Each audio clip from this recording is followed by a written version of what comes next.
This is Joe Carpenter. Today is October the 13th, 2021, and I am interviewing Bob Weigler for the first time. This interview is taking place at Orlando Reyes Farmers Insurance in Arlington, Texas. This interview is sponsored by the College of Liberal Arts and is part of the Maverick Veterans Voices Project. Welcome and thank you for your participation. Well, thank you for inviting me. So where are you from originally, and what can you tell me about your growing up? Well, I was born in Alton, Illinois, which was South Illinois, across from St. Louis. And I grew up in a military family. My dad was not in the military at the time. However, he had been in the military from 1948 to about 1952. And then I was born in 54. He had gone back into the military. And then from that point, it was military all the way. So where did you go to high school? I went to high school partially in Germany and then in Waynesville, Missouri. Gießen Junior High for 9th grade for my freshman year, Frankfurt American High School for my sophomore year, and then Waynesville High School in Missouri for my junior and senior year. And were you involved in ROTC in high school? No, I was not. But he was on my dad's mom's side. So we go back quite a ways. I have relatives that fought in the Civil War with a German American unit from Illinois. And then I had a cousin that was in the military, flew P-38s in World War II from New Hampshire. My dad's, two of my dad's older brothers were both World War II. One uncle was an engineer, and he removed explosives from the Remagen Bridge. And then the other was with the 11th Armor Division, and he was a tanker. So there's that. And I've got first cousins that were Navy and Army and all that. So we've all had a very, extraordinary military history. Sounds like it. Sounds like it's a family tradition. And how did you become interested in the military yourself? Just because of all the family members that were involved? With that, but with my dad too. My dad went to Vietnam in 67 and 68. He left my dad, as a 12-year-old, he left as my dad. But when he came back, he wasn't totally my dad. So, from that point on, it took a few years for him to get back to his jovial self and everything. But it was from that experience that, I kind of thought, I don't know if I want to go military or not, because I see what changes that had on my father. But, we talked, and when I was in high school and all that, he tried to talk me into, getting into West Point and all that. And I said, Dad, I don't have the grades. I was a C student. Right. I said, I don't have that, but I'll go to college and, I'll see what I can do, because I love working with my hands and working on cars, doing that stuff. But when I started going to TCJC, I noticed that they had an ROTC program at the South Campus. I was going to the Northeast Campus, and I thought, well, let me see. So I talked with my dad again. Hey, Dad, about the military and the whole bit. And he says, why don't you check it out? Why don't you get into the ROTC program through our, UTA and see what, see how you like it. And if you like it, then pursue it. He says, if you don't, there's always other opportunities. So you anticipated my next question, which was how you ended up at UTA. But so what was that like for you, the ROTC? How did you deal with the discipline and the drill and all of that? Well, the discipline was already there, because my dad and mom, my dad was an Army officer and all that stuff. So while we were growing up as kids, he would always say, you all are going to act right. you're going to respect others and do this stuff. He says, because you're not going to do anything that's going to jeopardize our family. And so we did that. I was okay with that because I knew, what was down the road, that I would have to do all the basic stuff and understand how to do it and why you do it. So actually that was it was fun because it was something new to learn. And, growing up as a kid, I was a Boy Scout, and a Cub Scout and a Boy Scout, and I always loved map reading. I always loved doing that. And coming into the UTA and ROTC and the military, you have to learn how to read a map. You got to know how to do that. And I participated as a representative of UTA ROTC in orienteering competitions my junior and senior year. And so that was really fun. And that also then helped catapult me into better spots later on in my career. Yeah. So tell me what your father did. What was his job? My dad was he was a field artillery NCO in 48. And then after he got out and he went back in as an infantryman, was in Vicenza, Italy. That's my first, overseas spot, but I was just a baby, kind of. But he was infantry, and then was selected for OCS, went to OCS, became an infantry officer, and then was stationed as a basic training officer, platoon leader, XO and all that. And then he later branch transferred to Quartermaster Corps and logistics and all that great stuff. And then he ended up retiring after 23 years. Oh, wow. He retired as a major and got into the postal service, into the logistics, got into the very early bulk mail system, and all that stuff, and then retired after that. So he had kind of a full career. He did. He had 2 full careers. Well, jumping back to school, because I Sure. wanted to get to that question, but jumping back into school. So what was your major and why did you choose this particular major? It was criminal justice is what I got my bachelor's degree in, and military science was my minor.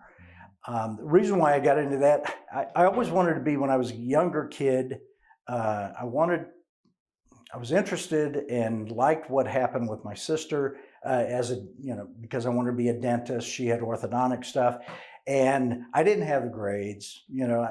I wish I had better grades, but I worked more with my hands and stuff like that, and wasn't too academic, but still I learned a lot of great stuff and everything. But when I was going to TCJC and then UTA, I wanted to figure out, okay, I'm in an ROTC. I can graduate here pretty quick. What do I want my degree in? And I just wanted to take a jump start and get out and start my life, and my career. And so I got a criminal justice degree and everything. So, but when it came time for us to, try to select our branch when, with ROTC, I put in the MPs because that was close to what I had studied, but no, I got field artillery, combat arms, and I had never regretted a day. That's great. With that. Now you were in UTA at an interesting time. It was a transition going on in the military. As pretty good, kind of the early days of the all-volunteer force. Women were being moved into main line officer positions. At UTA, you had experience with the first female Cadet Corps commander. Is that true? Yes, I did. All right. And how did you and your classmates deal with this, and how did you how did you see this as a male in the cadet corps and in the military? Well, first of all, Sue Manifold, good friend. She was one of our battalion commanders because we had two, but Susan was. But we all grew up basically, early in our ROTC stuff, so we were good friends. We knew each other, had each other's backs and stuff like that. There was no, there's a lot of kidding around, but she was one of the guys, and I'm not saying that disparagingly, but I mean, we were all a team, right. And we got along together. When I went to advanced camp in the summer '76, there were a lot of female cadets there as well. But I'll tell you what, they were tough as nails. Sue's tough as nails, and she's super smart and everything, but she's sweet, she's kind, and just an awesome person. But it was the way that the world was changing and everything. But I never saw or felt any resentment or anything like that. It was, who's the best person to fill that position? And definitely, Sue, when selected, she was definitely the best person to do that with us. And, other than just she was wearing 2 diamonds and I was wearing 1, it didn't matter, because we knew what we had to do as far as the cadre, the ROTC cadre, for the Corps, and it was great. And there were other women, obviously, in the Cadet Corps as well. And you feel the same thing about them. Absolutely. And do you feel that your fellow cadets felt the same way? Did they accept it in the same way? I think they did, because, they're coming along as, as the younger, ROTC cadets, with women with them, and it wasn't, a strictly male body, student body. Right. So I didn't see any of that at all when I was here at UTA. Not at all. And everybody, it was mutual respect all the way around. I mean, it didn't matter. Well, and it probably didn't hurt that Sue's father was something of a legend himself at the university. Yeah, he sure was. He was a former PMS. That's correct. He raised a pretty tough daughter there as well. She's like I said, she's tough as nails, but when she needed to be. Yeah. But I mean, she was professional, everything, and so. But there was no issues with me. And I later served, in the active duty with a lot of, female officers and stuff like that. And especially later when I went in aviation, tons of pilots. And I'll tell you what, I would rather fly with a female pilot, because they're not jerking the stick around and doing all that stuff. I mean, very smooth. There's so many wonderful things that guys could learn about the finesse and everything. Same thing with golf. Right.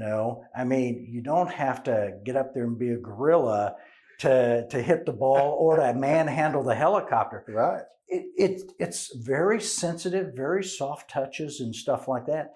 And I learned a lot from other female aviators too. It helped me with my flying later on. I was in the medical corps in the Air Force, and I worked for a lot of women, and very similar experience, very competent and professional, and I never had problem once. So no.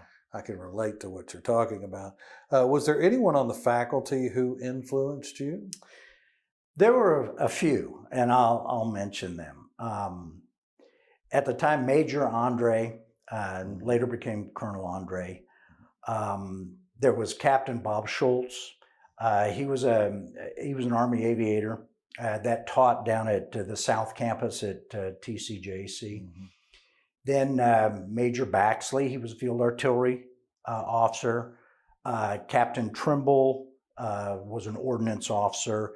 Major Guerin, John Guerin, was, I think he was field artillery as well. And they were pretty much, and the sergeant major, I can't remember, unfortunately, I can't remember his last name, but he was a Green Beret sergeant major. And I'll tell you what, he sure wasn't helped. Sergeant Major Lopez, was It might, I think that's right. it? Yeah, he's kind of legendary. Yes. But he, as is Colonel Andre. oh yeah, I'll tell you what.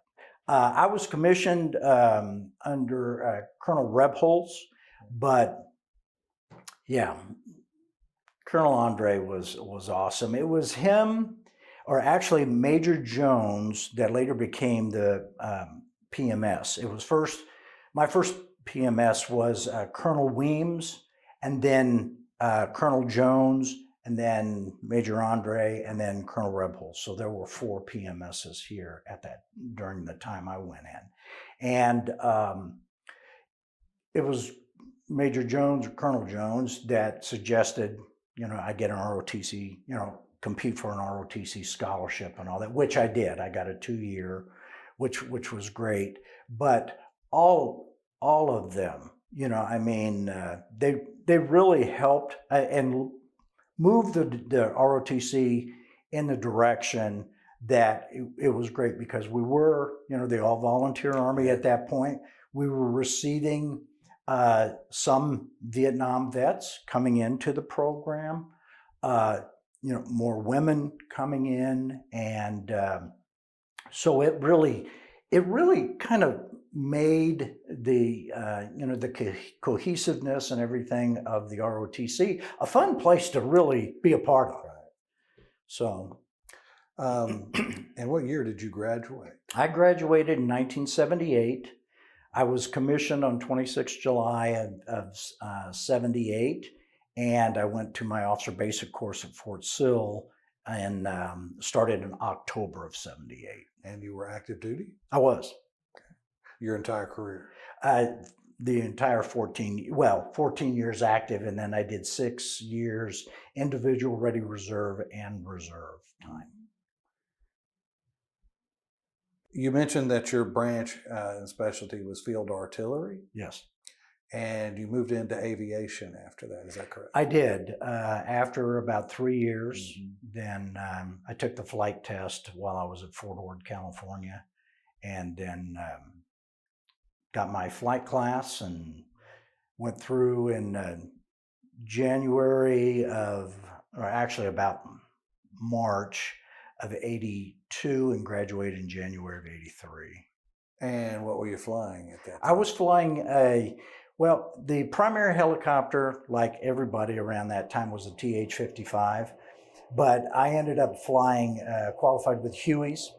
And so when I got to Fort Ord, I qualified with different tests and stuff like that with Hueys and the observer helicopter, the OH-58, the A and C model. Okay. And then later in 1990, I got the Black Hawk transition, and then I ended up flying that when I was stationed in Panama.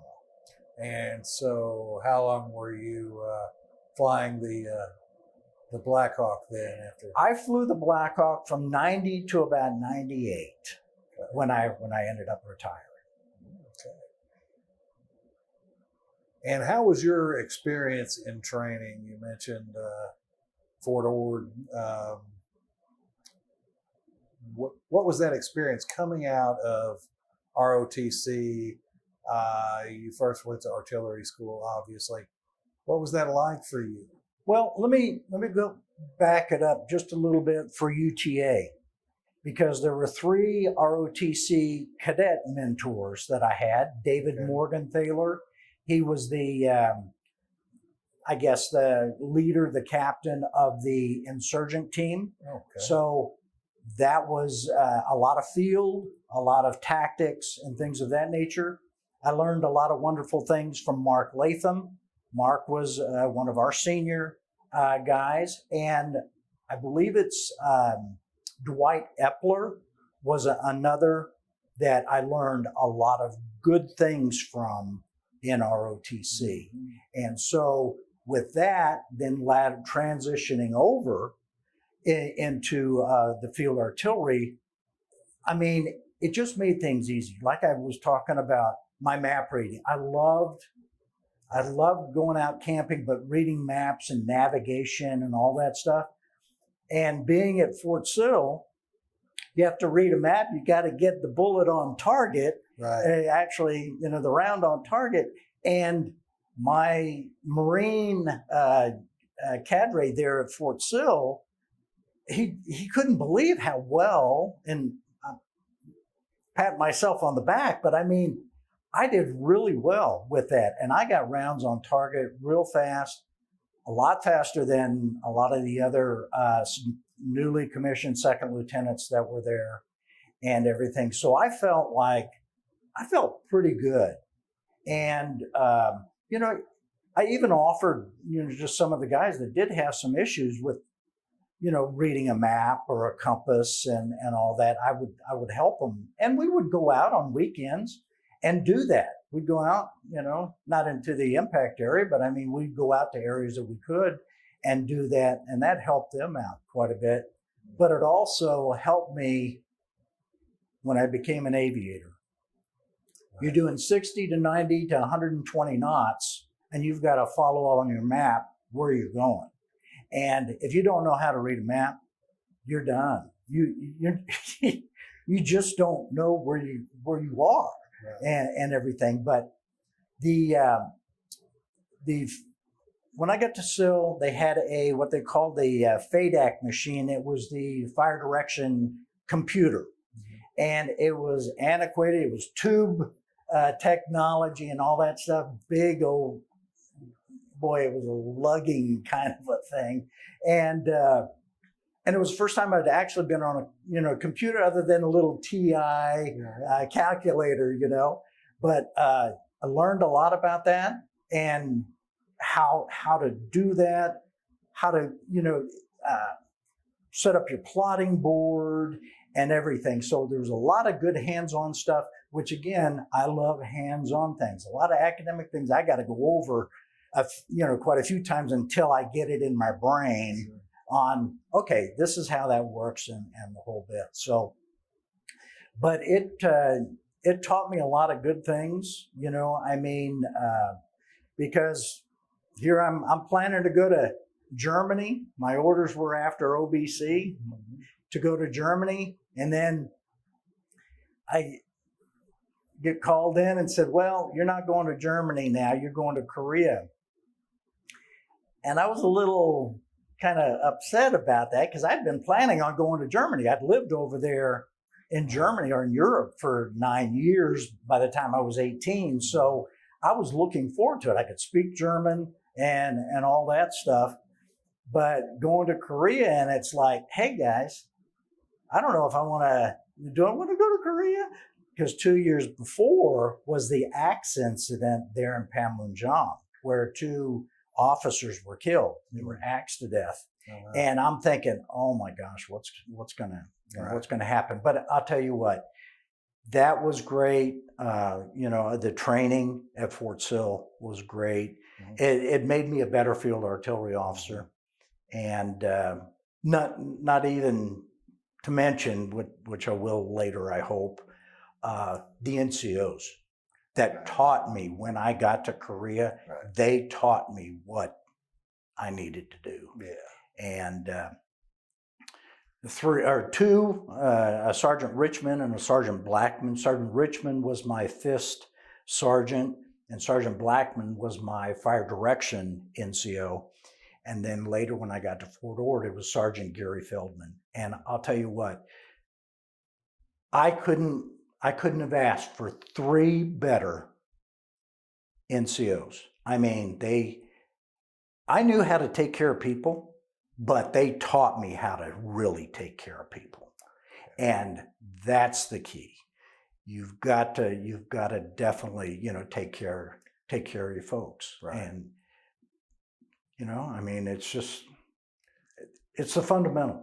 And I've had a lot of feedback from a lot of people about their they're a young lieutenant going into the world and the real world, if you will, of the Army, and what a difference their NCOs made. Yeah. And you've got some superstar artillery folks near you with Axel Martinez at one time and Orlando Reyes, both award-winning artillery officers. So you're in good company. Yeah. So what were your duties in Korea when you arrived in Korea? I was there as a fist chief, so that was a fire support team chief. Okay. And I had it was like a squad of people. I had Sergeant Richmond, he was an E6, and then some like another E5 and E4s and PFCs. And we all trained together, how to call in fire, how to do all that stuff. And with us being there in Korea, I was stationed at Camp Pelham, which was just south of the Imjim River. North of the Imjim, once you cross Freedom Bridge, then you get into the 5-mile zone, if you will, of the DMZ area and everything. And so we would go up and be at Fort Papa 1, which was the only live fire base. And we would fire into Crab Island, but we'd have all of us go. And, the guns would stay, at Fort Papa 1. We'd be out and calling in fire into Crab Island. And we would do all this, it was called, I believe it was called SAT training, where, we went by the book on how to call in fire, how to read a map, how to do everything, when we were out there. And we learned how to, they learned how to adjust fire and do all that stuff. And it was great. In between the Korean attaches, the older guys that were going out there trying to get the steel and collect all that stuff, we'd have to stop and do all that. But we, it was really great. And I'm telling you, the unit there, I was with 2nd Battalion, 17th Field Artillery. I was Alpha Battery. So once I was fist chief, then some of my additional duties were NBC officer, supply officer, and I had a lot of other, physical security, other things that, they were equally you're responsible for. And in Korea, they would have 2 instead of an annual inspection and all that. It was 2 in that year, so we had to prepare for that and make sure it was ready to go. I've never seen things so clean, so updated that, with everything, documents, everything, files, and that's where you learn everything else. I was a pay officer.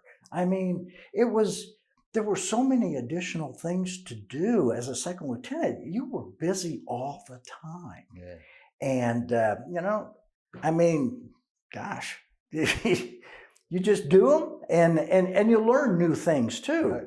And it's like, okay, well, what's next? Well, I was also, a recon survey officer. And so, I didn't know that much about survey, but I sure learned. I had an E6 that taught me how to do that too. So it was just the good things as a second lieutenant, knowing, and you get ribbed all the time as being a second lieutenant, all gullible this and that and the whole bit.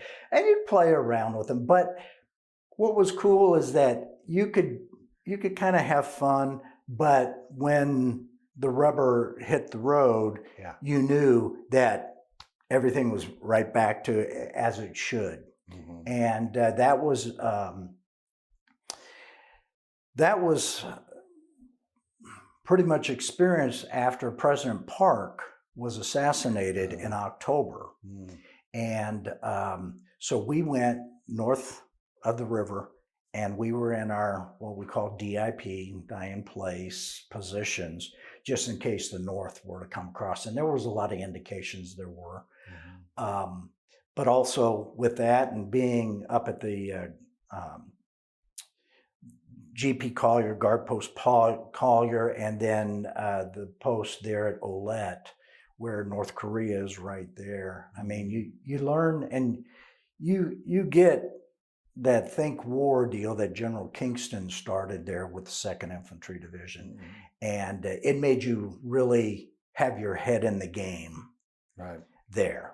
It wasn't like, a CONUS assignment or something where, okay, yeah, tonight I'm going out or I'm going to do something. No, you were ready 24/7 there. And this is during the Cold War, and you're right on the front lines of the Cold War. Mm-hmm.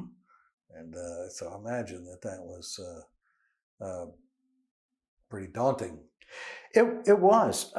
There were times I ended up spending about 6 months of my tour north of the river and about 3 months actually inside the DMZ. So I would assist the infantry on going on patrols, along the demarcation line.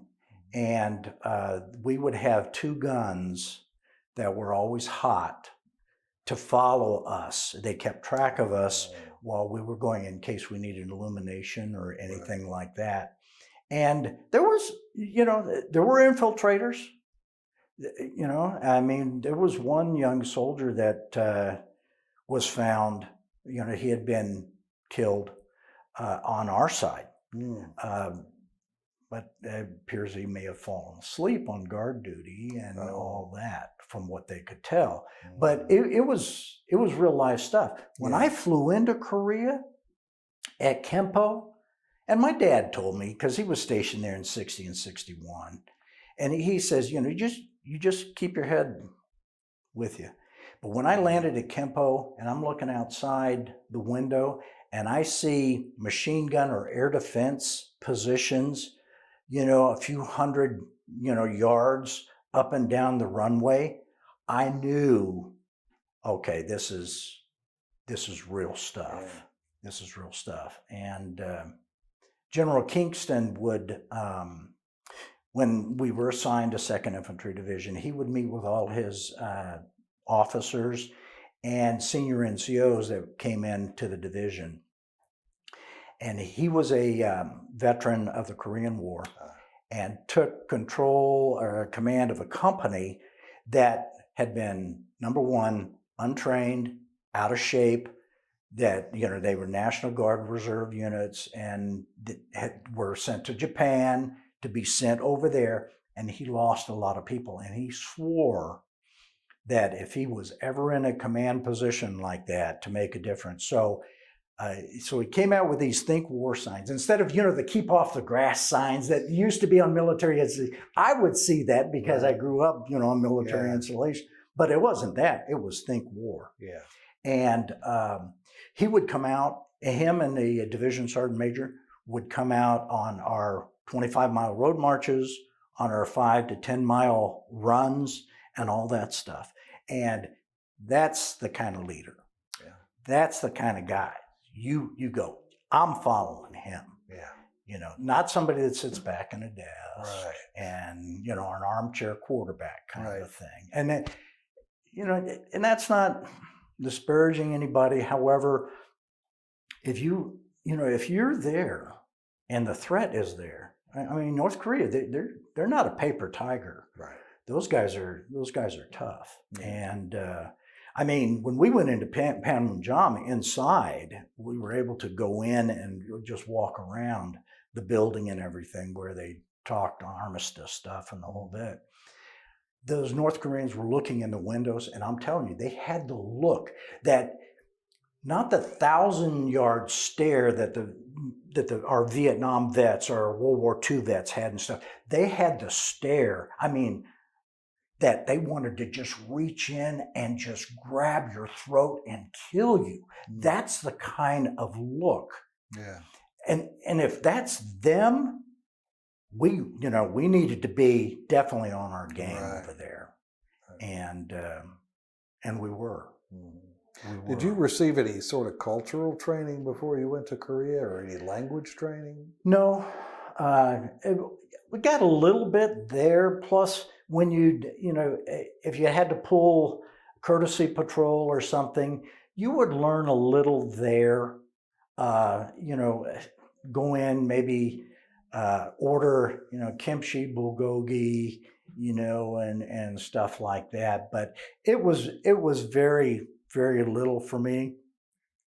With me growing up in the military and being in Europe and in other places, I felt comfortable with the cultural stuff because I was always, wanted to try something. I wanted to experiment. I wanted to try this food, that food, and I wanted to be part of that, and then understand, them and being under that, especially there, that at any moment they could be at war, just like when I was living in Germany. I mean, we had East and West Germany at the time. And I remember taking the train up to Berlin, and the East German guards always, they'd stop us, at towns, always coming in and giving Americans a problem. Oh, your passport's wrong. No, our passport's right, and all, just to harass, Right. And things of that nature. And I was over in Germany, not stationed there, but I went over on a reforger. And it was Return to Forces to Germany. It was an exercise. And I was with the 7th Infantry Division. This is after Korea. And I know I'm bouncing around a little bit, but we had a light infantry. We were light infantry division. And we're being sent over to Germany and the mechanized world. Okay? So we didn't have tracks. We had wheeled vehicles. We had 101A1 howitzers, Korea War vintage howitzers. We had to take our entire basic load of ammunition with us, 105 ammo, because there was none in Germany. It was all 155 stuff and the whole bit. So, it was like, really? We're going over there? I'd rather see us go to Korea or something, But we did it, and it was great. I was part of the advanced party. I was part of I was a battalion movements officer, so we got it all ready to go. We put things on a rail. We put loaded things on ships and all that stuff. And then we went over and we waited in Holland for our stuff to come over, part of the advanced party. But it was just kind of like, this is weird, us going over there, with that. But, we needed help with because our deuce and a halves couldn't haul all our stuff. So we always had to get some assets to help us with that. But it was a good experience. We kind of kept up with them as best we could. You can't 155, you move, you shoot and all that stuff. With us, we have to, separate the doggone it, I can't, the trails and put it in and get set up. And then by the time we got set up, the mission has already changed. And so we're packing everything back up again. And so, it kind of got on you a little bit like, we're better than this, right. Because I knew we were, because we trained awesome at Fort Ord and Irwin and Camp Roberts and all that stuff. But, it's tough to compete in a mechanized world when you're not mech. Right. That way. Did you ever serve in a combat role? Never did. I was in during the peacetime Army. I was active duty from 78 until 92. Okay. But we were ready when I was in Panama from 90 to 92, right after Noriega. Right. My wife and I landed in Panama the day Hussein went into Kuwait. Oh. So 2 days after I got to Panama, my brigade commander called me in. He says, you're going to be my brigade S2, and you've got movement experience. I want you to prepare our brigade, our battalion, which was over at Howard Air Force Base, our battalion, which was in Honduras, and get them ready, because if we have to go, there's not going to be any C-5s, no 141s. We're going to be flying from Panama through South America and then over the water into Africa. And so that's what I focused on. I'm sorry? On what kind of aircraft? UH-60s. Okay. We had what we call the ESSS, which was the external stores that could get us to long, if we had to travel long distances and stuff. How many aircraft is that to get a battalion or a brigade from one place to another? How many aircraft are we talking about? Well, since we didn't load them on C-5s or 141s, we flew them. It was whatever, I can't remember our entire brigade component on how many aircraft we had, but it was a lot. I mean, we were getting tanks, external tanks, because we didn't have enough for the entire brigade to deploy, from there over to the Middle East. So we were getting all that stuff, and that was stuff that we had to, learn. We had to start training on how we were going to do that. We had to, make sure that the maintenance, on that stuff was maintained, and everything, because we would have made, a hop basically from Panama to Venezuela, Venezuela to Brazil, and then Brazil over to Africa. And so we had to have advanced, mechanics, things of that nature, fuel, and all that stuff there for us to deploy. There's a lot of people don't know, and this is all the logistics tale, and it was pretty busy, pretty complicated, pretty busy, and everything. But since I had kind of done some of that with the artillery when we did Reforger in '81, it kind of made it a little bit easier for me to do some planning on that stuff. And there were other people. There were a lot more other people. I was just part of the cog, to get all that stuff going over there. Did you lose anyone close to you while you were in the service? No.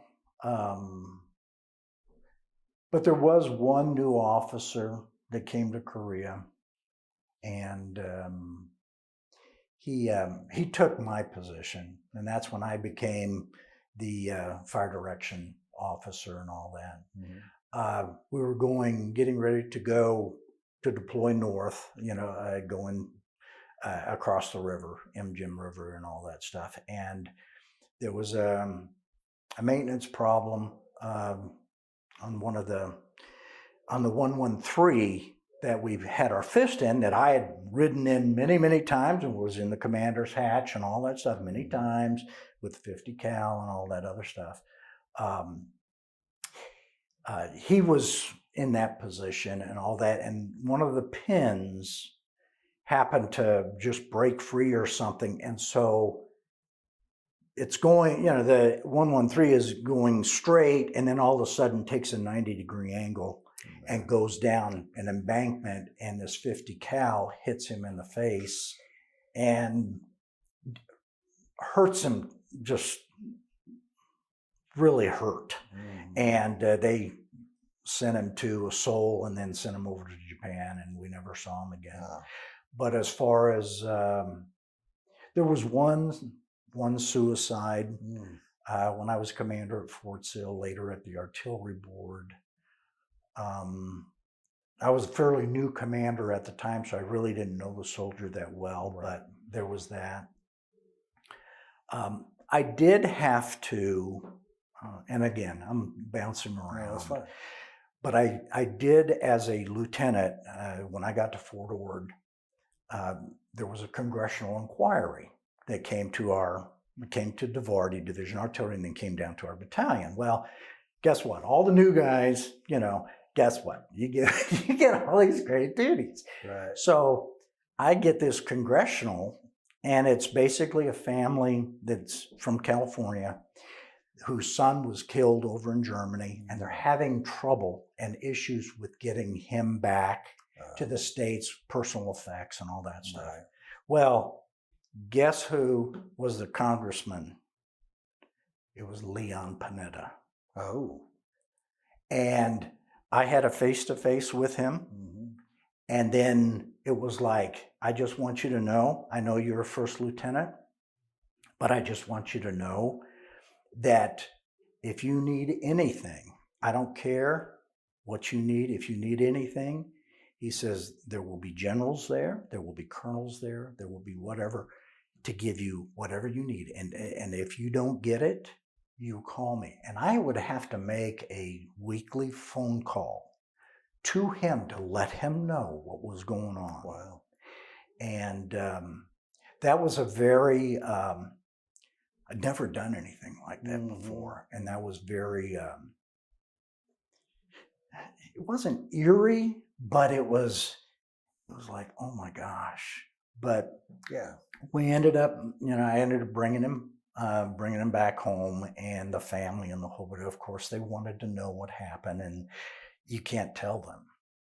They have to get it through official channels and everything like that. And, as much as you wanted to try to help ease their pain, yes, but, you just can't do that.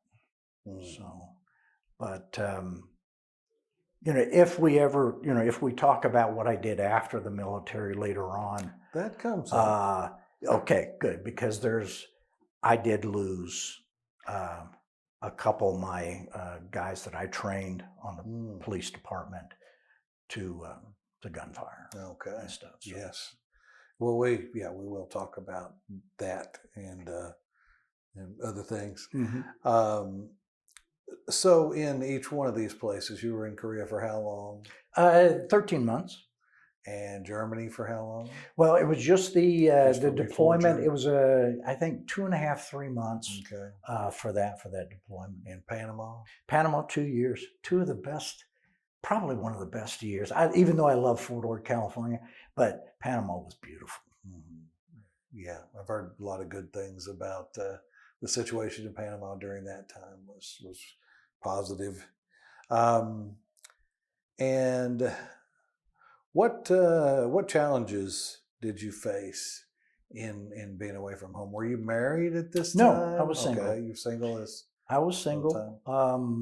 After I left Korea, I went to Fort Ord, and I met my first wife there, and we married in '81. So it was about 9-10 months after that, but I met Trish there in California. Okay. And she was with me until 2008. And she passed away from a brain aneurysm. Oh, wow. I'm sorry. Yeah. But I've since remarried. Okay. And Michelle is my wife now and everything. And she was with me during my police, later on in my police years and everything. So she didn't have it any easier. No, oh no, no, and you're right about that. Yeah, it's just out of the frying pan and into the fire kind of thing. Yeah. So, how did you deal with stress while you were deployed or assigned overseas? Well, we would. Because of the standards, the real strict and strong standards of staying in shape in Korea, I mean, we would run 3 to 5 miles about 5 days a week. Yeah. And so that, that kept things, that kept us going, our minds going and everything to stay in shape and the whole bit. I wasn't much of a muscle building kind of guy. I did push-ups, I passed my PT tests, did all that stuff. But that's what I did. And then later, running and just exercising and things of that nature. I wasn't much going to, to gyms and do that kind of stuff. And so that's... And what year did you leave the military? I left in, let's see, 98. I received a request, did I want to remain in the military or did I want to retire? And I ended up retiring. In 92, there was the big reduction in force, the big drawdown. Yes. Because I was an aviator, I was a major. A few years prior to that, the Army did the Army of Excellence. It was a restructuring of Army aviation. The commanders used to be majors, and then captains were platoon leaders and all that other stuff. But after I was in aviation for a while and the whole bit, they had just produced so many field grade, aviators basically at that point of our careers, they didn't have any place to put us. No ROTC positions, no recruiting positions, no your functional area or your additional specialty, like mine was test and evaluation. There were no other positions. And so they kind of handed you your hat. And I was in Panama, and it was like, okay, well, I'm overseas. What am I going to do? I mean, I wasn't, computers were just starting to get going on that. It's like, I'm going cold. Yeah. When I get back to the States, where are we going to live? What are we going to do? I mean, you put, you're placed in that position where you start, you're either fighting or you're fleeing, and I'm fighting because I got to figure out how to continue, to make a living and everything. So how did you navigate all of that? Well, Trish and I decided we'd move to Phoenix, because her family was in Southern California, my family was in Texas.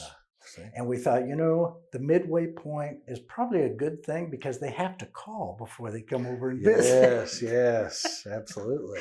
So we got there, and then I was in the IRR at that time, and then checked out, reserves, and did that for a little bit and the whole and the thing. So I did that for 6 years. Yes. I'm retired, but I'm not retired with benefits. Got it.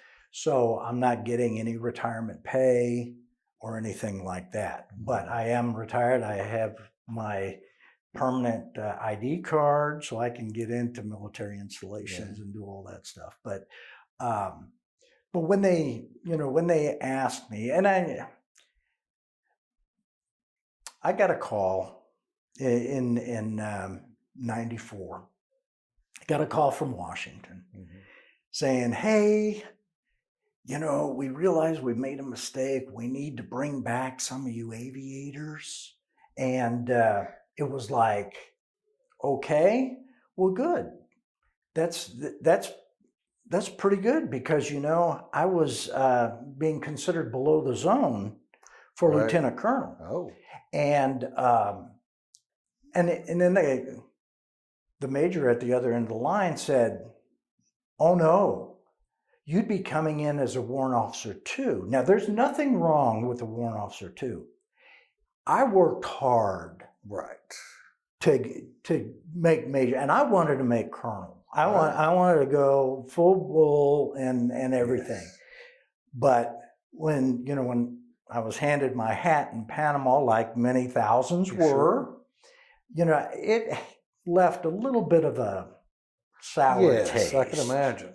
Yeah. And so even though, the economy wasn't doing well, 92 through 94, 95 in the Phoenix area, I kept, I was still fighting and doing a few jobs and stuff like that.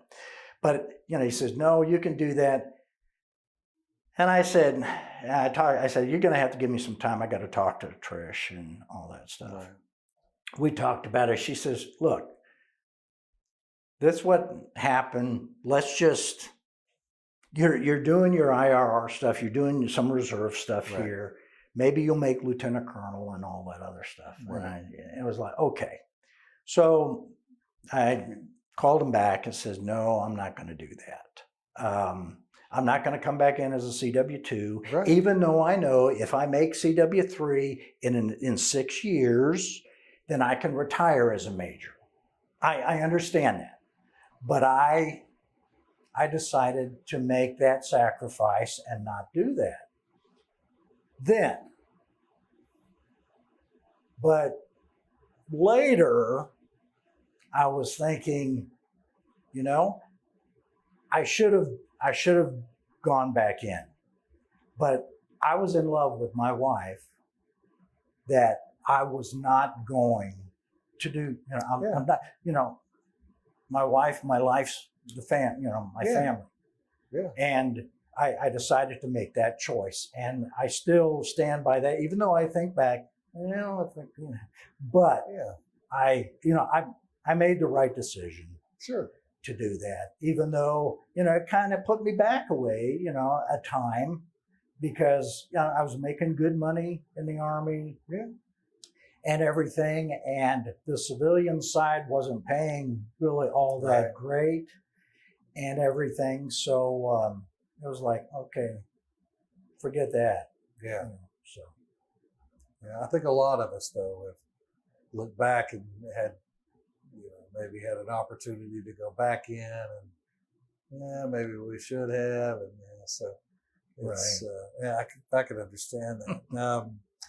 And so you were active duty 14 years, and Active then duty reserves for 6. Yes. Okay. And were you awarded any medals or citations? I was. I was when I was an artillery officer. I received the it's the St. Barbara Medal, the Order of St. Barbara. I'm familiar with it. And stuff. And I wore that with my blues whenever there would be an event and everything, and it was great. But I received throughout my career, I received 2 meritorious service medals, 2 ARCOMs, 2 Army Achievement Medals, and then my most prized was my aviation wings. Sure. Yeah. On top of that. So. It's the Order of Santa Barbara. You are the 3rd person that I have interviewed that has received that. And one of them is Orlando. It's a field artillery. Yeah, but it's a field artillery, air defense artillery. But it's an elite, yes, it is. Coveted award, and it's interesting that this group of people from UTA are the ones to receive that award. That's just interesting. Are there any specific experiences or people that you remember, and I mean this in whether it's a moving or emotional way, or whether it's a funny way? Were there any instances that were particularly funny? I've got a couple. Yeah. Let's start off at Fort Sill. Okay. So you're a brand new 2nd lieutenant there. You go through officer basic course. When I mentioned earlier that I had orders for Germany and then Korea, once some of the cadre knew that I was going to Korea, the word was, if you go, this was in officer basic course, if you go to Korea as a 2nd lieutenant and you come back from that tour as a 2nd lieutenant, you were very successful. And it was like, I'm not understanding what you guys are saying. Right. But when I got over there, I saw how that could easily trip up. It didn't matter. It wasn't rank, specific. Enlisted guys, NCOs, officers, and it was all that. But there was a time I was a safety officer at Fort Papa 1, and we were firing into Crab Island, and I was a safety officer, so I was making sure that all the guns were laid correctly and the whole bit. Well, there was a South Korean base not far, but on the total other direction of where we were firing. So I'm out there. I'm a safety officer. Everything's going good. And then all of a sudden we hear on our radio from the South Koreans, ceasefire, ceasefire. You're firing into our compound. And it was like, no way. So, okay, ceasefire, rear to peace, fall in. Everything stops. Everything freezes. Nobody touches anything. Right. And I'm looking at our guns and I'm going, they're all pointed in the correct direction. I know where that South Korean base is. It's totally that way, not that way. And it wasn't long, the Davarti commander, he had an OH-58, so he could fly anywhere at any time. Right. And he had heard the radio traffic, so he was out there like that. And I remember him coming, I can't remember his name right off, but I remember him coming up into my face and chewing me out. I mean, there were words he used that I have never used or ever would have thought of using in front of my battery. Oh my goodness.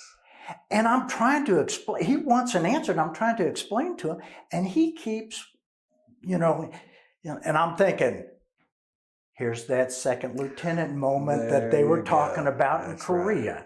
Oh my God, what's going to happen? Right. So once we figured it all out, what we were doing, we were firing into Crab Island. The North Koreans were sending mortars over the DMZ into their compound. Because when we went there, and because when we did the reverse trajectory and all that, it was totally coming from the north. And there was aluminum.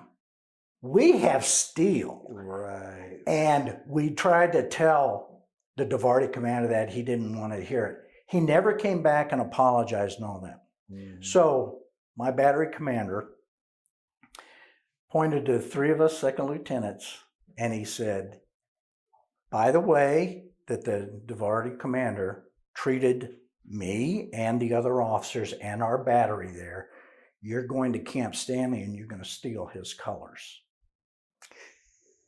And this is, again, I go back to, oh God, I'm going to lose my commission. Right, right. So we went, we got his colors.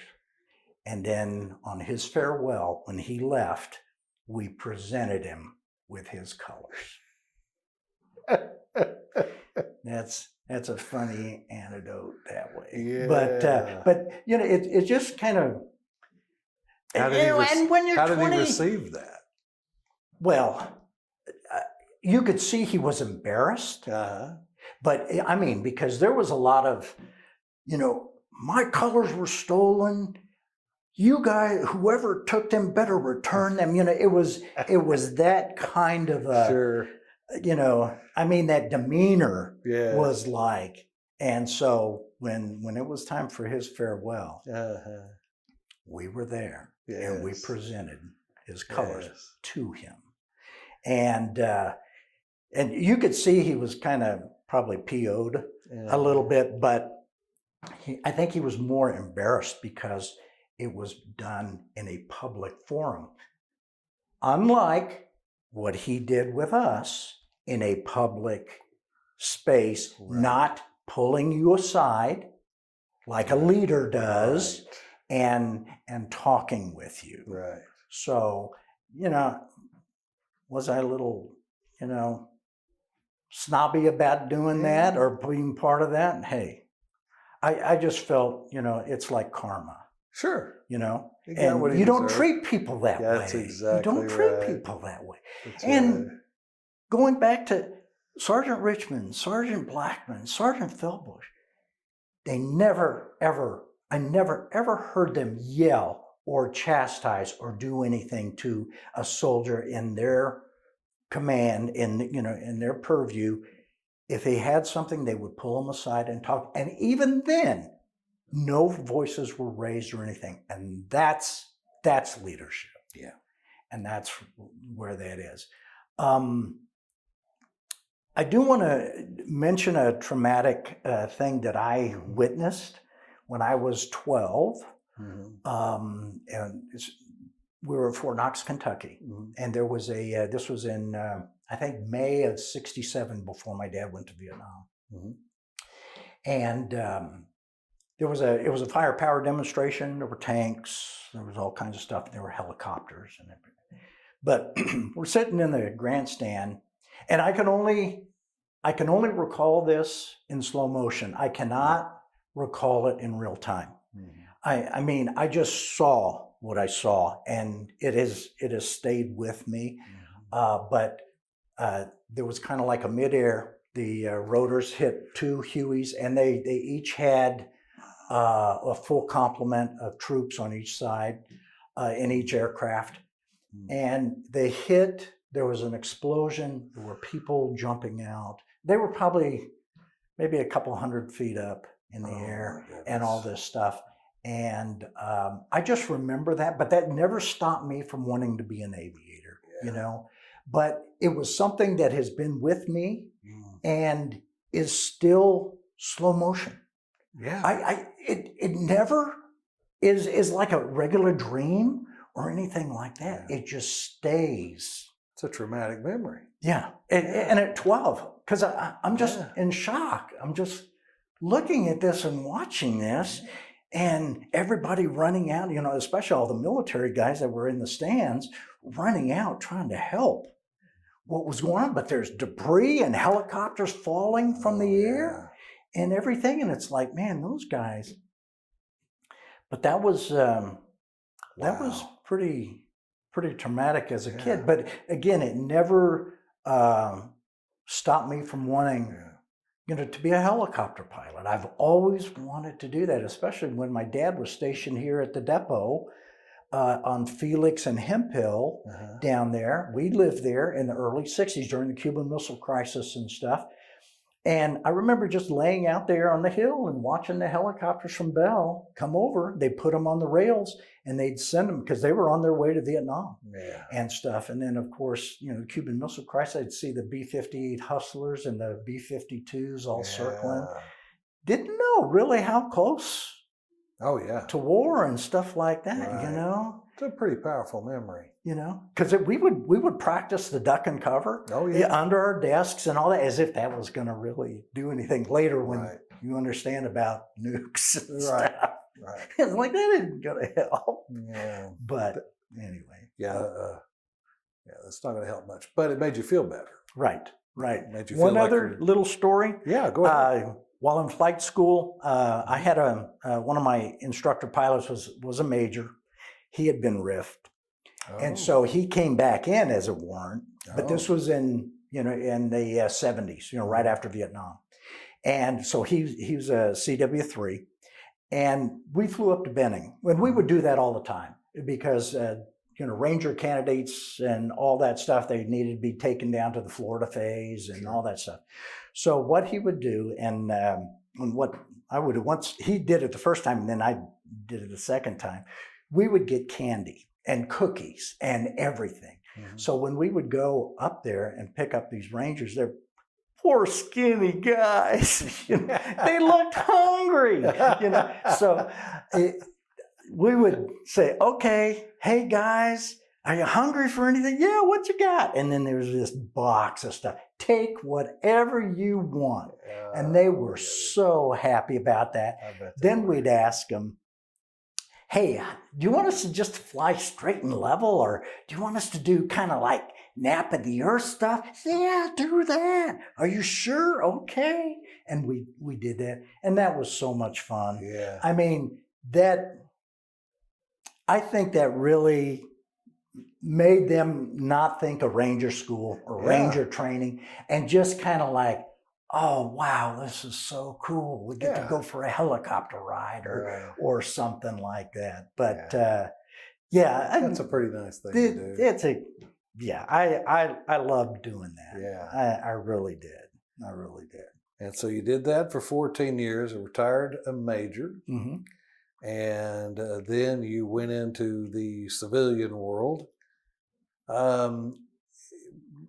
During your Army career, did you ever experience or witness any sort of discrimination? No, there would be off-color comments, but I wouldn't see like a direct, it was kind of like an indirect, kind of very subtle kind of stuff. But what I did see a lot of that, I mean, the Army still does not have this under control, is the sexual harassment Right. that's going on. I mean, you would see that, and at that time, that this was before the LGBTQ Right. and all that stuff, but it was mainly directed, toward women and stuff like that. Yes. There was from a soldier under my command at Fort Sill, his relative was a driver for one of the brigade commanders. And I guess the brigade commander, male, came on to the male driver, and he went to the sergeant major and said, "Sir Major, hey, whatever." Nothing was done about it, and it kept happening. And so he went to CID, and then all of a sudden it was like, "Oh, Colonel so-and-so is retiring," and and all that kind of stuff. Right. But I saw, where women were actually in pain about not being heard, not being listened to, and people not taking their situation seriously. And I made sure, as a commander, for me, that I made, I talked to every female under my command and said, if there's anything, I don't care, you come tell me. Right. And we're going to look into it, and that's just not words. That's my word. That's my bond. Right. Okay. So we're going to do that. Well, we have to do that. That's, yes. That's what makes a cohesive unit. Absolutely. Can't have one without it. Absolutely. So, are there any sights or smells or sounds or music or anything like that that remind you of your time in the service? Oh yeah, cordite from the powder and the artillery, JP4 burning, the wop wop wop wop wop of the Huey. Right. It's just, and I'm looking. CH-47s fly over my house in Cleburne as they go to the readiness base, the Joint Readiness Base there, the former Carswell Air Force Base. Yes. And, I go out, I can hear them even inside the house, and they're still far away. And I'll look at them and there they go, the 47s go. I miss that so much. Sure.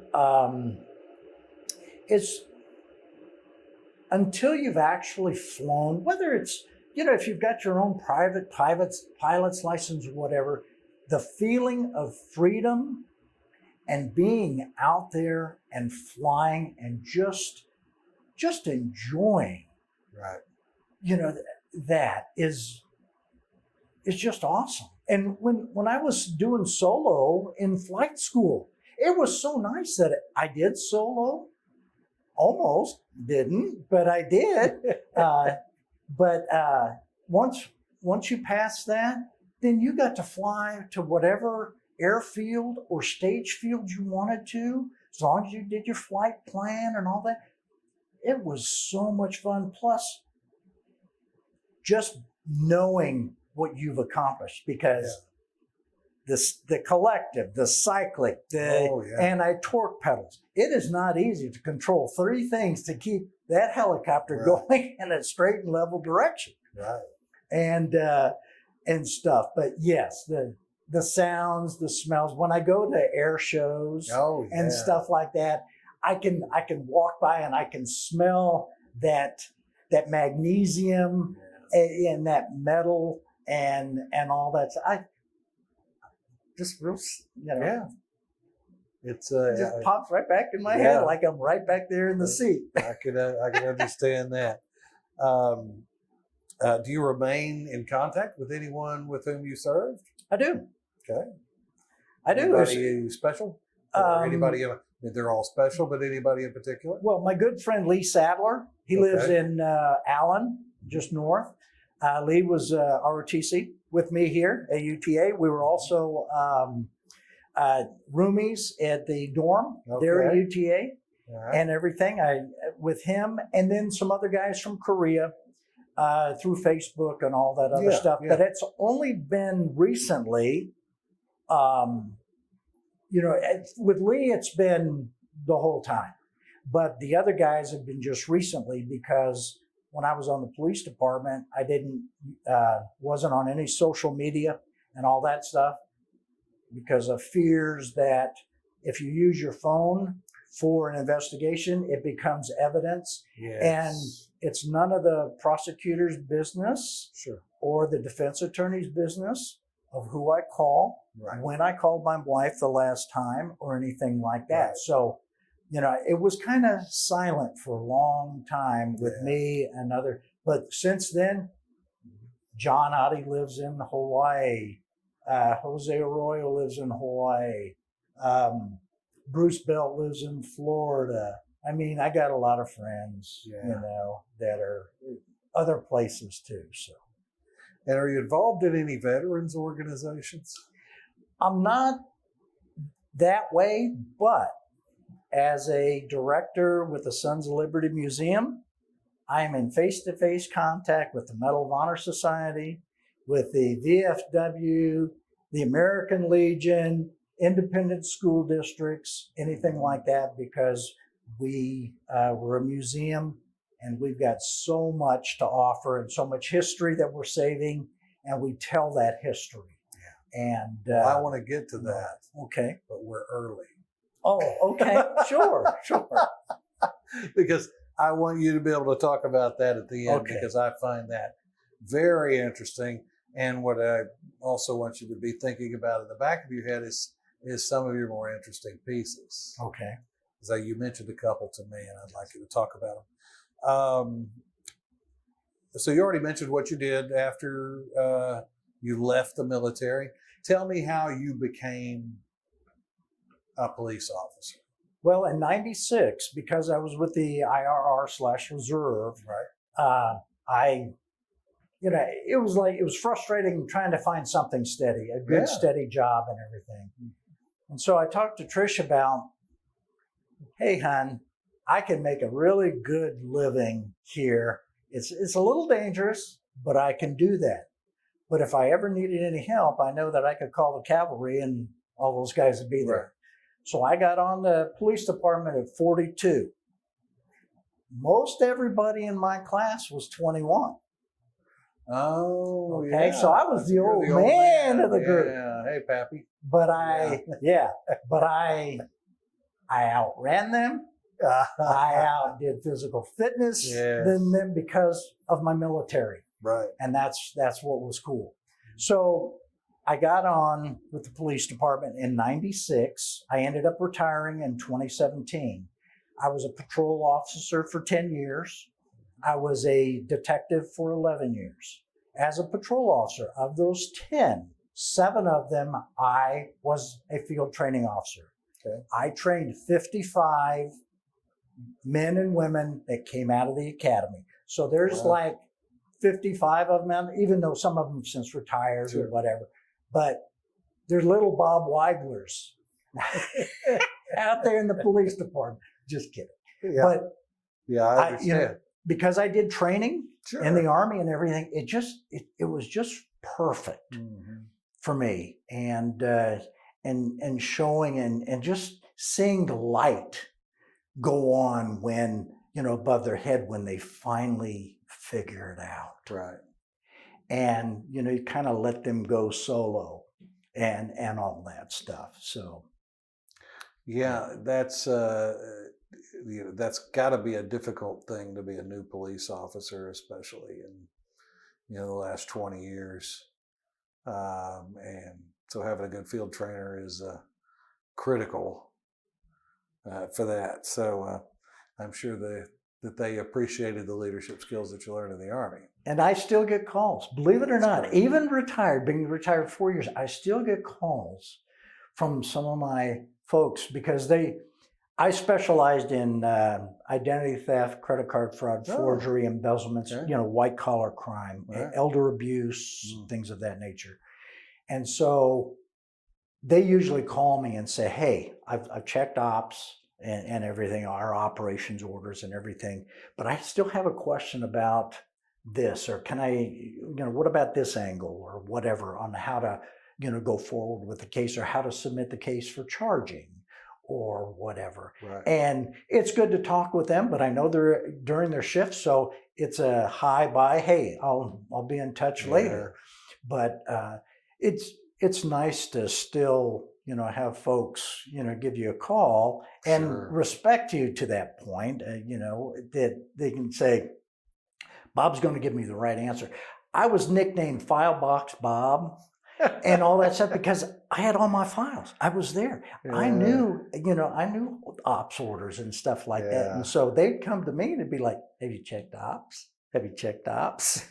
I'm not just gonna give it to you. You gotta learn this. But a lot of great folks there too. That's good. And what police department was that? Phoenix Police, Phoenix, Arizona. Okay. Mm-hmm. All right. So not a small city. No. Yeah. No. Lots of stuff going on. A lot of stuff, and they're losing a lot of officers and stuff like that. Yeah, that's a shame. Okay, so if you could serve all over again, you could do the things that you did. Mm-hmm. Would you do it the way you did it? What would you do differently? I think I would probably do some a little different. Mm-hmm. And I say that because I love military history and stuff like that. And as much as, yes, you need leaders in every branch. You need leaders everywhere. However, if I were to do it again, I would still go do the military thing. Sure. And I'd still do aviation, but I would focus either on transportation corps or quartermaster corps or those new, they're creating all these new different branches now and stuff like that. Right. But logistics. We're having logistical problems in the United States right now. Logistics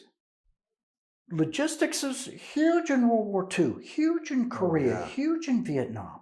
My dad was a logistics officer. I could have taken a lesson from him, but now I want to be combat arms. I want to be, which was good. But if I were to do that, I would do something a little bit different that way. Because there would be so many other opportunities later on. Defense contracting, all kinds of other things, or just private companies where you don't go in at a level 10, you get up there in the top 5. Sure. And stuff. And just thinking of it that way, whether it would be, financially, it would, fit the bill and all that stuff, but, the satisfaction, job satisfaction, would it be the same and stuff like that? Yeah. But there would be, some of those little changes, but no, I'd remarry my first wife again. And I'd remarry my second wife if the similar circumstances happen and stuff like that. There's not a day that I have to look over my shoulder on a bad decision or something that I did wrong is going to come back at me. I guarantee you I sleep very well. That's good. At night. How often do you return to campus, to UTA? Not very often since I've been back to Texas. I can tell you that during the time I was in the military and I would come back to Texas to visit family, I wouldn't stop by. Because they were in Midlothian or somewhere, and so I wouldn't. I wouldn't come by. But the last time I was here was at the Hall of Honor. Who That was was inducted there. Who was inducted at that time? I think the female PMS. I can't remember her name. Laura Rimmer. Yes, I believe she was inducted that day and stuff. I was really surprised to learn that there were as many general officers on that. Even after the ceremony, I went into the room and I went around to all the photos, and it's like, I heard of him and I heard of them and I knew them. I knew Susan, Andy Cano, Alex, Orlando. I know all those guys, but some of the others were like, they went to North Texas when it was back. North Texas, North Texas State. North Texas State, and Arlington State College, and all that stuff. And you heard that because some of the, Netterman was a Navy guy. Or INTAC, North Texas Agricultural College. That's right. That's right. And there were quite a few of the male administrators that were ROTC and all that stuff. So, when you're here and you're going through the program and all that stuff, you're just so focused. Your world is spinning so much and you've got so many other responsibilities, school, work, what you got going on to survive, that, you're not aware of a lot of stuff that's circling out beyond that. Right. And, but that's, but that was awesome. The cadets did a great job. They represented all the eras of our military, during that ceremony and all that stuff. Are you kidding me? With loving military history, I was getting excited about that. Yeah, that's my problem with this project. I get a little too excited and a little too engaged sometimes. What advice do you have for young people nowadays who are entering maybe on a military career? Study hard. Study hard, stay in shape. If there's anything that's going to get you, it's either going to be your health or, not being able to either apply or make certain grades or whatever to get you where you want to be. I wish I'd done much, much better. I was C and, and a couple low and a couple high, but I was having fun in college, and I thought, well, okay, this will kind of pass and all that business. But I learned how to learn, and I did it the military way, and all that stuff. And with the repetitiveness of training and everything, that's what makes you sharp, and that's what you strive for. But for the young folks coming in today, our things are changing, and they have to be able to be flexible and move with those changes. Even though I'm kind of staunch in still my beliefs and things of that nature, but I'm willing to bend a little here and a little there to compromise and do all that stuff. Yes. But, listen, watch what's around you, stay informed all the time. And, know who, when you get in the military or even like ROTC, know who your cadre is. Yeah. Get to know, find out what was their branch? What did they do? What were their experiences? And learn from that. Because there's just so many great, I mentioned a number of, officers that I looked up to and all that stuff. And and that's what you do. You just talk with them, you get with them, and you try to figure out what's what. Because, you're 20, 21, maybe 22 years Right. old.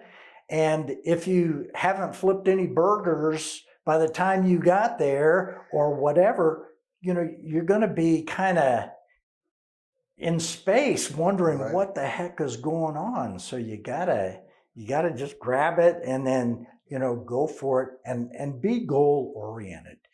Don't expect that, that you're going to make, first lieutenant, because I know I've worked with it, like in the police department and all that stuff, this instantaneous gratification. Sure. Well, okay. Well, when do I become a first lieutenant, or when do I become a captain? No, you can't rush that. That takes time, that takes experience, and enjoy what you're learning and put what you're learning to use. Mm-hmm. And, find a nice mentor, somebody that will really, have your best interest at heart, and bounce things off Yes. them and see what they did and go by their example. Right. Because you will outshine it, just like in everything else. People are going to know your name before they know you. Right. And your name is all you have. Your name, your honesty, your morality, all that stuff. But when they hear your name, and then finally see a face and go, oh, okay, but I guarantee you, if you're on the other side and your name is mentioned all the time, that's not a good thing either. Right. Right.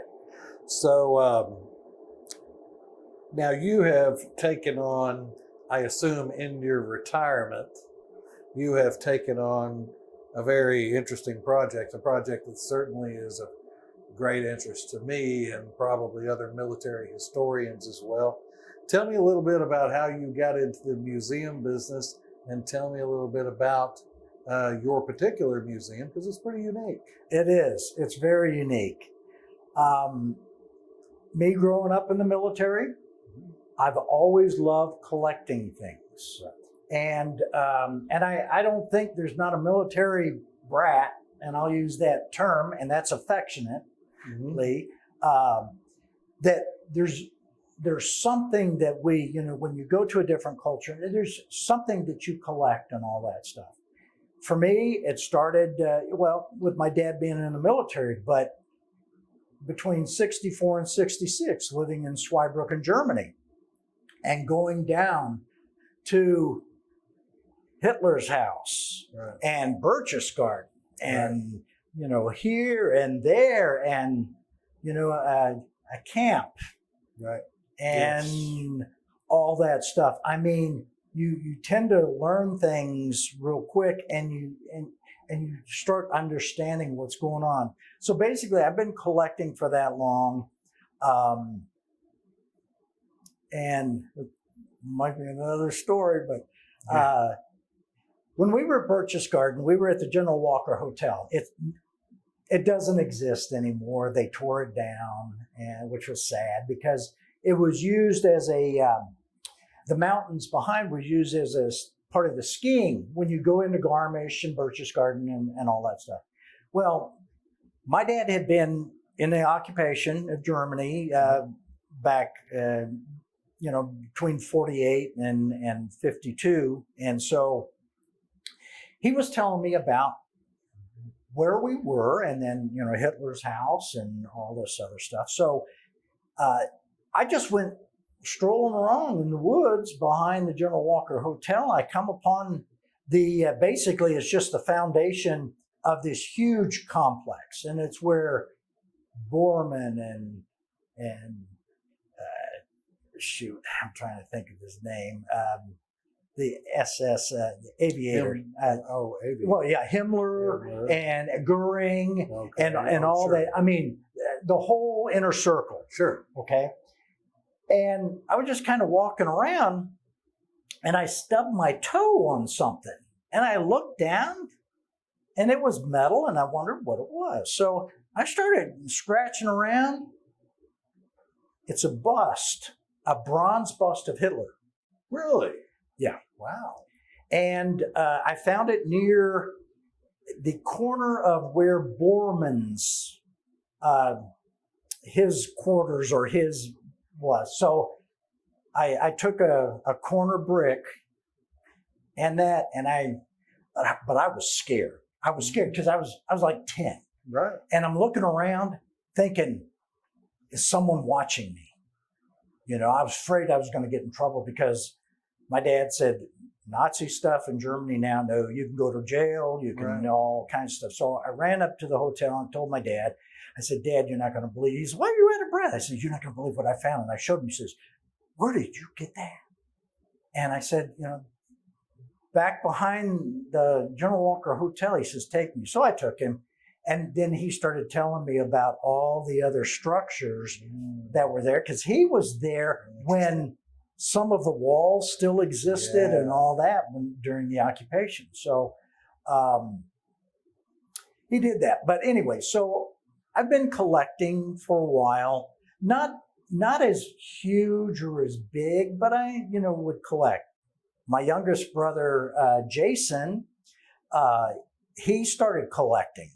My middle brother and my sister, they weren't interested in any of that stuff.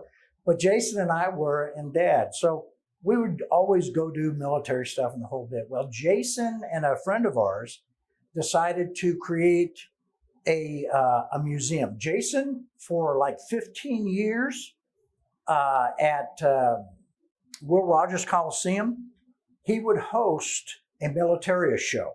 Oh. And he does one now in Burleson and Cleburne. But he and Bob came up with the idea, Sons of Liberty, because of our family heritage. Sure. So that's what they were going to do. So once they told me what was happening, I was kind of still in the military. And so I couldn't really get involved as much. But once I retired and got on with the police department, I was able to get more and more involved. So I'm a director with the Sons of Liberty Museum. We're out of Irving.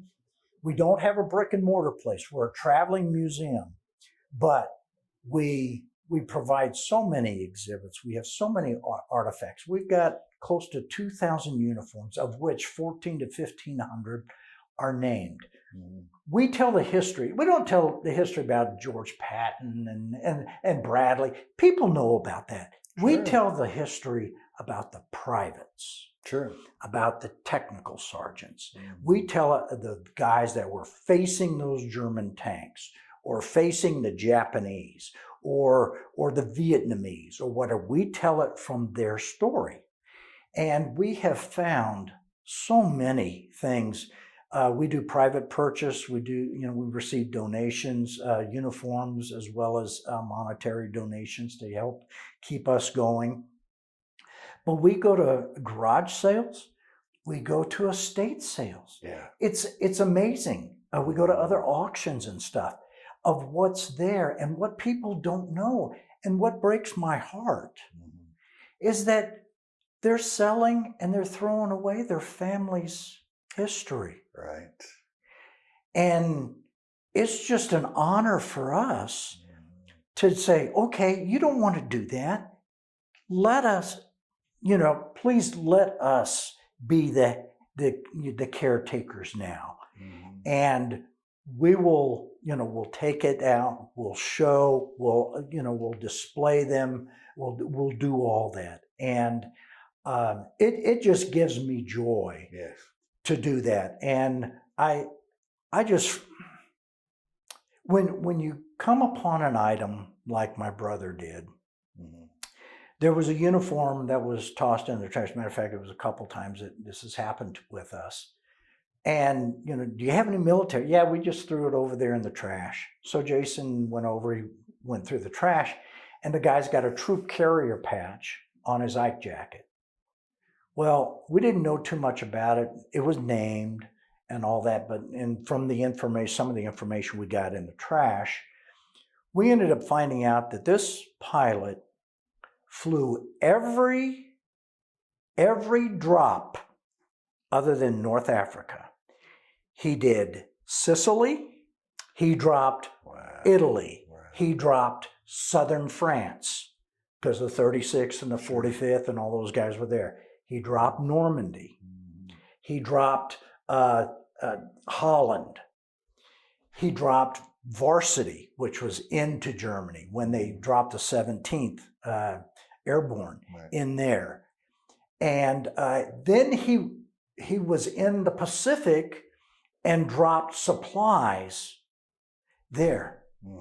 I mean, the history of just this one airman is just, I'm getting goosebumps just talking about it. I'm just getting so excited. This one jacket opens up this whole fantastic story of this one individual.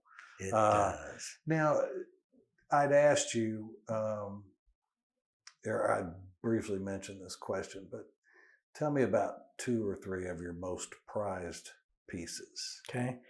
One is I happened to pick up this uniform, and it's a lieutenant colonel uniform. It's tan, so it was from that time. But he was back in 1944, June 6, 1944, he was the first person seaborne to put foot down in Normandy. Wow. Colonel Schroeder is his uniform. His entire D-Day stuff and all that is at the museum in Florida. But I have his later. He was the first one, and Teddy Roosevelt Jr. was on his landing craft. Really? And yeah, when they were briefed before they loaded up and all that stuff, Roosevelt called him Moose because that was his nickname. He says, "Moose, I want to be," and it's documented. "Moose, I want to be on your landing craft." "You bet, General. No problem." Then about 30 to 45 days later, he passes away. Roosevelt passes away of a heart attack on Normandy. But Colonel Schroeder, he was, I'll tell you what, he was wounded in the left arm and almost lost his left arm, wounded on his left side, machine gun fire. What had happened was the coxswain started, he stopped, dropped the front plate because bombers were still going over Normandy and dropping bombs, and he didn't want to get hit by that. So they're like 200 yards back. So there's 100 yards of water that they got to go through. It's not as deep, and the current wasn't that bad. And then there's like another 100 yards of beach, and then, the emplacements, the German emplacements and everything else like that. And, but he gets wounded twice, receives a Silver Star, receives a Bronze Star and all that. That's one of my most prized. I've got Clark Gable's. It was through another collector, but I have his wings, and I've got his, not only his wings for here, but his wings and his rank from his uniform. It's got a photo. It's got the provenance, the letter from his last wife, Kay, and with that. And then I've got Harold Augerholm. Harold Augerholm was a 19-year-old Marine, and Augerholm received the Medal of Honor, and he went out similar to Desmond Doss on Hacksaw Ridge. Yes.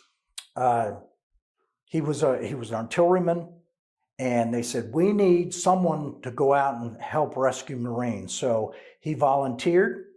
He acquired some kind of an ambulance of some kind or a little tractor. He went out and brought back 45. And then when he was out on his 46th, a Japanese sniper killed him. I happened to work with his niece with the Phoenix Police Department. I never knew. Interesting. I never knew. Mm-hmm. And she says, yeah, I had an uncle in World War II. He was in the Marines, and he won some medals. It's like, you don't win medals. And that's one thing I try to tell people. Right. This is not a contest. Right. You are awarded. You earn those things and stuff. But she says, yeah, they named a boat after him. And it's like, Bobby, the Navy doesn't just name boats or ships after, you know. So I said, what's his name? And she told me, and it's like, do you not know that he was a Medal of Honor recipient? Oh, my goodness. At 19? Oh, my goodness.